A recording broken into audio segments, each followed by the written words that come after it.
Exactly how many roads are there to get to God? It's a good question. Just how many ways are there to find salvation? One of the great quests in the history of the human condition has been for humanity to try to find God. And so we today find ourselves in a world full of different religions, each of them claiming they have discovered the path to God. Are they all right? Is only one right?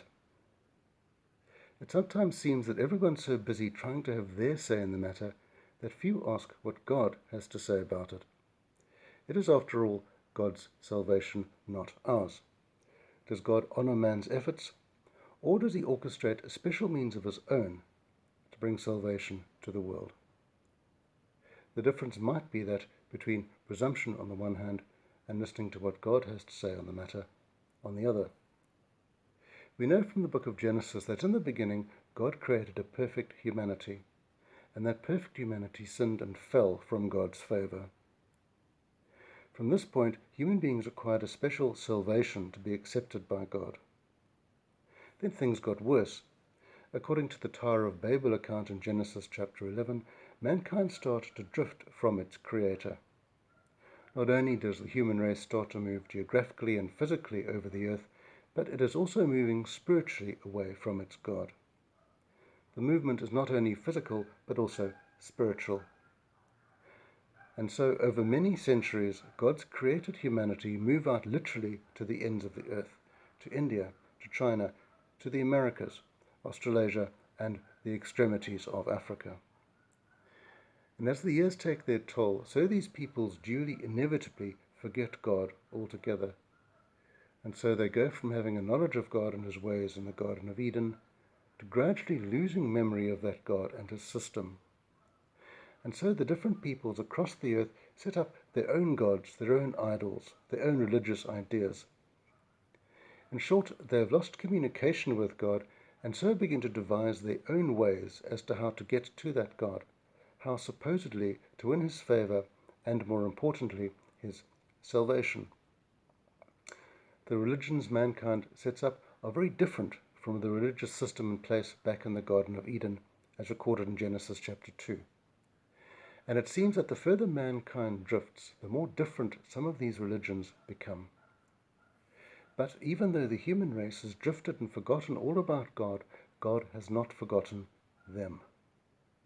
And so God leaves with man a moral code, a conscience, an idea of right and wrong, of heaven and hell, and of consequences.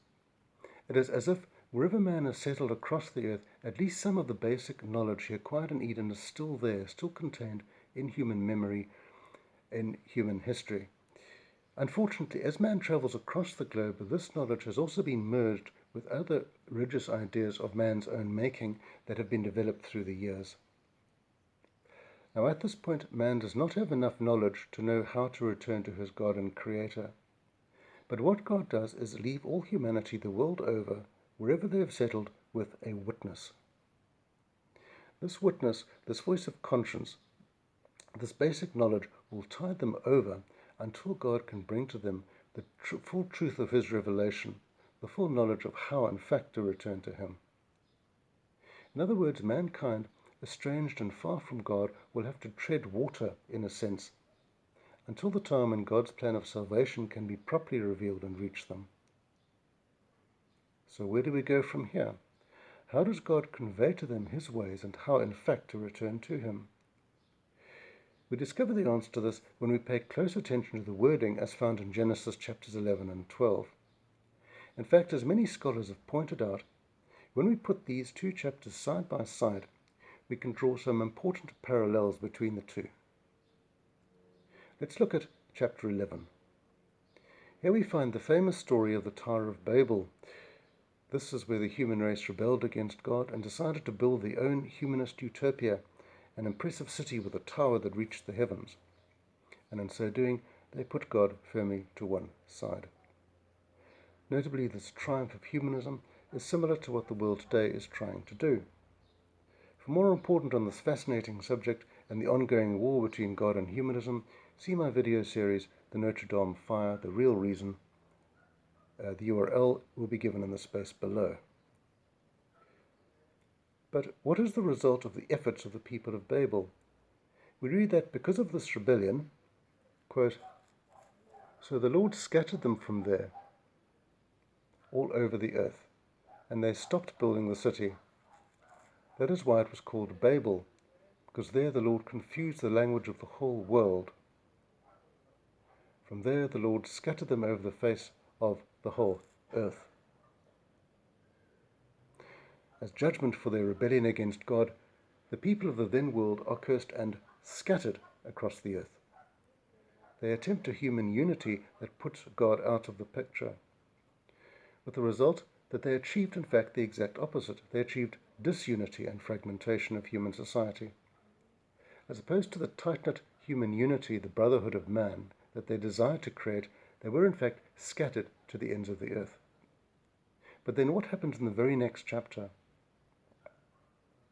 In Genesis 12 we read that God calls a man called Abram, later changed to Abraham. This man is destined to start a move of God that will put into motion God's great plan of salvation for a world that had lost touch with him. The key to what is going on here is to be found in the next few verses of Genesis. We read here that God says to Abram, "I will make you into a great nation, and I will bless you. I will make your name great, and you will be a blessing, and all peoples on earth will be blessed through you." So what happened in chapter 11? The human race was scattered across the earth and cursed. But what happens here in chapter 12? Through Abram, that same humanity is to be blessed. The contrast here is between blessing and cursing, between scattering and gathering. So what then is Abram's purpose? His purpose is to start the process of the reversing of the curse of Babel. The upshot of this is that through Abram, God will begin a plan that will bring the offer of salvation to all the world. Through Abram, a work will begin that will bring these people back to the one true God, their God and Creator. They might have lost touch with their God, and Eden may be a distant memory at most, but God will slowly and over the centuries put into effect a plan by which the truth of salvation will be restored to them. And it all begins here in Genesis 12 with the man Abram. So, how does God set about doing this? As Abram enters the promised land, Canaan, he is aware that he is dwelling in a land of people who have forgotten the true God. It had been thousands of years since the fall, and some centuries since Babel. Abram is aware of the burden that lies on his shoulders, the deep responsibility to represent that true God to those peoples, the Canaanite tribes. And so we read that as he goes around the land, he sets up altars in the main centers of that land. When he arrives at a place called Shechem, for instance, he builds an altar there. We see that in Genesis 12, verse 7. When he arrives at Bethel, he builds an altar between Bethel and Ai, as we see in the following verse 8. Later on, when he arrives at Hebron, he builds a third altar, as we see in Genesis 13:18. Exactly what is Abram doing? Scholars have worked out that the three centers he has chosen represent the top, middle, and bottom part of the promised land.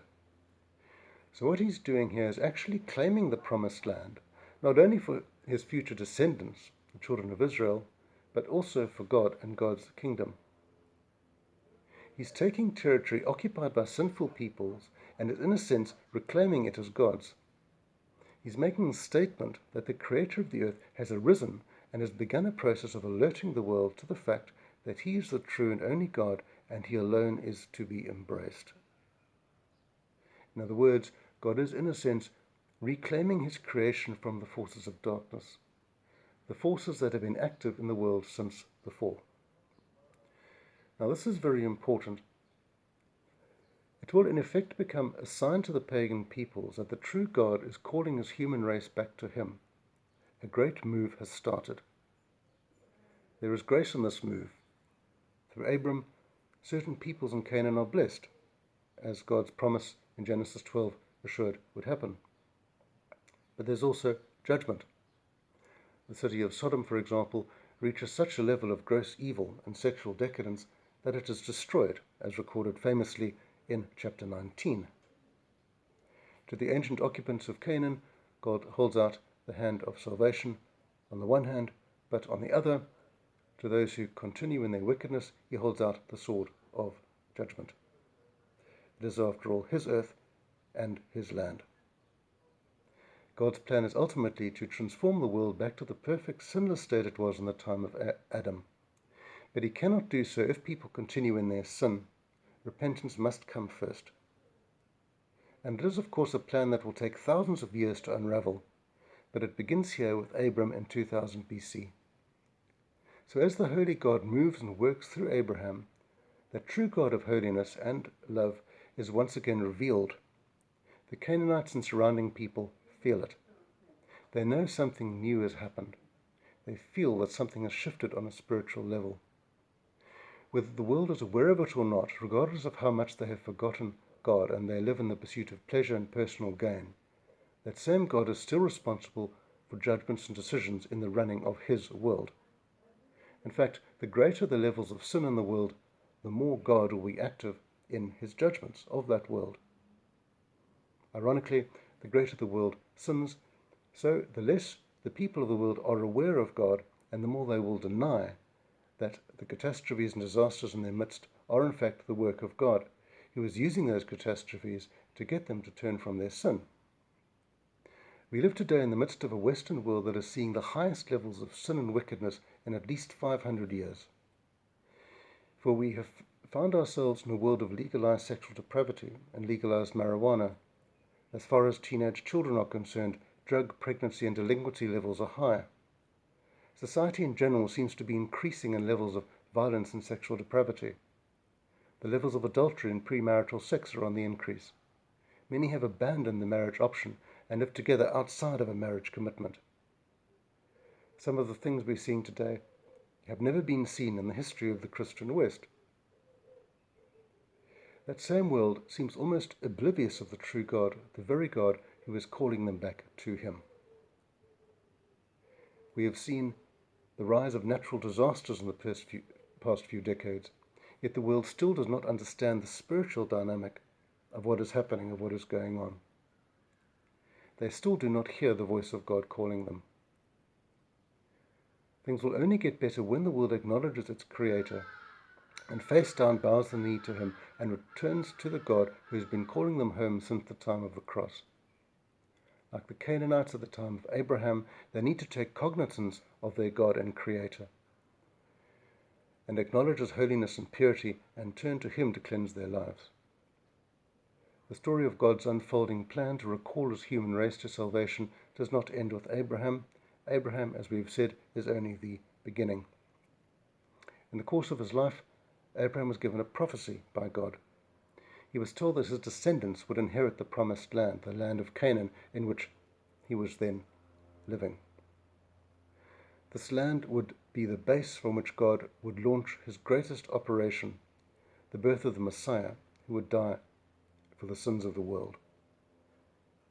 The promise of the establishing of the people of God was confirmed to Jacob, Abraham's grandson, and at the end of Genesis in chapter 50, verse 24, Joseph assures his brothers that God will ensure that their descendants inherit the land of Canaan and continue the line of promise, the future people of Israel, through whom God will bring salvation to the world. And over the next 400 years, the sons of Abraham grow and multiply in Egypt, and also find themselves enslaved at the hands of the Egyptians. For a time, it seems that all is lost. The people of God are bound, unable to find their destiny in the promised land. And in this, there is nearly half a millennium of silence.